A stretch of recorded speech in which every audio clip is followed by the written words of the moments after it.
تبارك الذي نزل الفرقان على عبده ليكون للعالمين نذيرا۔ قابل قدر سامعین گرامی، السلام علیکم ورحمۃ اللہ وبرکاتہ۔ نکاح پڑھانا بہت آسان ہے۔ نکاح پڑھانے کے لیے دو چیزوں کا ہونا ضروری ہے۔ نمبر 1، ایجاب و قبول۔ ایجاب و قبول یعنی لڑکا یا لڑکی یہ کہے کہ میں نے تجھ سے نکاح کیا، اس کو ایجاب بولتے ہیں، اور پھر سامنے والا یہ کہے کہ میں نے تجھ سے نکاح قبول کیا، اسے قبول بولتے ہیں۔ ابھی ان دونوں کا ایسے زمانے کے ساتھ ہونا ضروری ہے جو پاسٹ کا زمانہ ہو یا ابھی پریزنٹ کا زمانہ ہو، یعنی یہ کہے کہ میں نے تجھ سے نکاح کیا یا یوں کہے کہ میں تجھ سے نکاح کر رہا ہوں تو نکاح ہو جائے گا۔ لیکن اگر ان فیوچر استعمال کیا، یعنی یہ کہا کہ میں تجھ سے نکاح کروں گا، تو پھر نکاح نہیں ہوگا۔ لیکن اگر کوئی جس کا نکاح ہو رہا ہے وہ گنگا ہو تو پھر اس کو یا تو اشارے سے کہا جائے کہ آپ نکاح قبول کرتے ہیں، یا پھر اس سے لکھوا کر کے اس کی تصدیق کی جائے۔ نمبر 2، جہاں پر نکاح ہو رہا ہے تو اس صورت میں 2 گواہوں کا مجلس میں موجود ہونا ضروری ہے، اور ان گواہوں کا مسلمان ہونا، یعنی یہ 2 گواہ مسلمان ہوں، عاقل ہو یعنی عقلمند ہو، اور بالغ ہوں، چاہے وہ لڑکے والے کی طرف سے ہوں اور چاہے یہ لڑکی والے کی طرف سے ہوں، اور چاہے اجنبی ہی کیوں نہ ہو۔ بس ان دونوں گواہوں کو یہ معلوم ہو کہ کس لڑکی کا نکاح کس لڑکے سے ہو رہا ہے، اور نکاح جو ہے کسی نیک شخص سے پڑھانا چاہیے تاکہ اس کی برکت سے اللہ تعالیٰ زوجین میں محبت قائم و دائم فرما دے۔ اور دوسری بات، نکاح سے پہلے خطبہ پڑھ لے، کیونکہ خطبہ پڑھنا سنت ہے، اور لیکن یہ ضروری نہیں ہے، اگر کوئی نکاح خطبے کے بغیر ہو تو وہ بھی ادا ہو جائے گا۔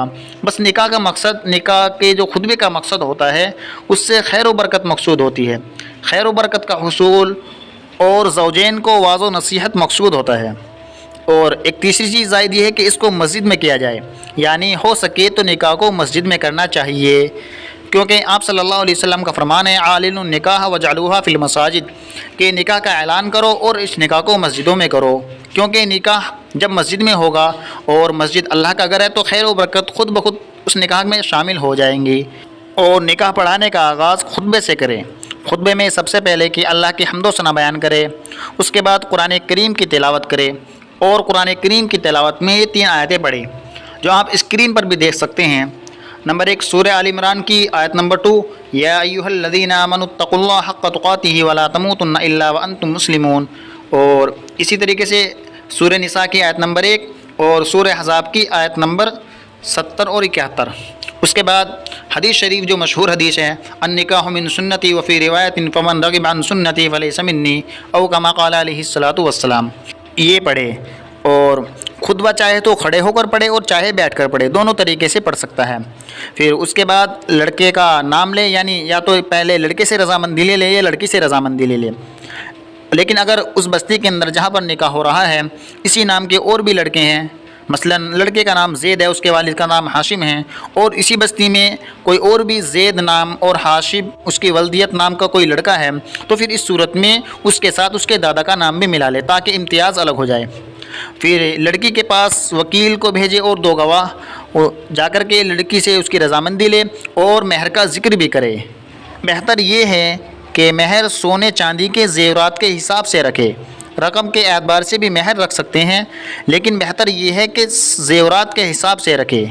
وجہ اس کی یہ ہے کہ آپ نے دیکھا ہوگا پہلے زمانے میں لوگ 1500 یا 1000 روپے کا مہر باندھ دیا کرتے تھے، اور اس وقت کے اندر وہ رقم بہت بڑی ہوا کرتی تھی، اور لیکن پھر ان لوگوں نے نہیں دیا، ادھار رکھا، اب دیتے ہیں تو اب وہ رقم بہت کم معلوم ہوتی ہے۔ اسی وجہ سے اگر آج ہم زیورات کے حساب سے مہر باندھیں گے اور اسے ادھار بھی رکھیں گے، لیکن کل کو جب دینا پڑے گا تو اسی زیورات کے حساب سے دیں گے جو اس وقت مارکیٹ میں اس زیورات کا حساب ہوگا۔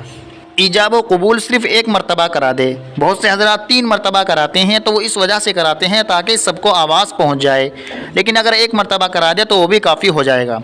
پھر لڑکے کے سامنے یہ بات کہے کہ مثلا فاطمہ لڑکی کا نام ہے، فاطمہ بنت اسلام الدین، مثلا 20,000 روپے نقد مہر کے عوض 1 وکیل کی وکالت اور 2 گواہوں کی موجودگی میں اور اس مجمع عام کے سامنے آپ کے نکاح میں فاطمہ بنت اسلام الدین کو بیوی بنا کر دی جاتی ہے کہ آپ نے قبول کی۔ لڑکا اس کو قبول کر لے کہ ہاں میں نے قبول کی، بس نکاح ہو گیا۔ اس کے بعد چھوارے یا کوئی اور شیرنی جو خوشی کے موقع پر تقسیم کی جاتی ہے وہ تقسیم کر دے۔ بہت سی مرتبہ دیکھنے میں آتا ہے کہ چھوارے لٹا کر کے تقسیم کیے جاتے ہیں، لیکن اگر جس جگہ نکاح ہوا ہے وہ مسجد ہو تو پھر مسجد کا ادب اور احترام یہ ہے کہ ایسے ہی تقسیم کیے جائیں، ورنہ مسجد کی بے ادبی ہونے کا خطرہ ہے اور مسجد میں گندگی ملوث ہونے کا خطرہ ہے۔ اسی وجہ سے بہتر یہ ہے کہ ایسے ہی تقسیم کیے جائیں، لیکن اگر بے ادبی کا اور بچوں کے شور شرابے کا خطرہ نہ ہو تو پھر لٹا کر کے بھی تقسیم کر سکتے ہیں، اس میں کوئی حرج نہیں ہے۔ یہ نکاح پڑھانے کا آسان انداز ہے۔ امید ہے کہ آپ کو نکاح پڑھانے کا طریقہ سمجھ میں آ گیا ہوگا۔ مزید ایسی اسلامک معلومات کے لیے ہمارے یوٹیوب چینل اسلامک معلومات کو سبسکرائب ضرور کریں۔ شکریہ۔ السلام علیکم ورحمۃ اللہ وبرکاتہ۔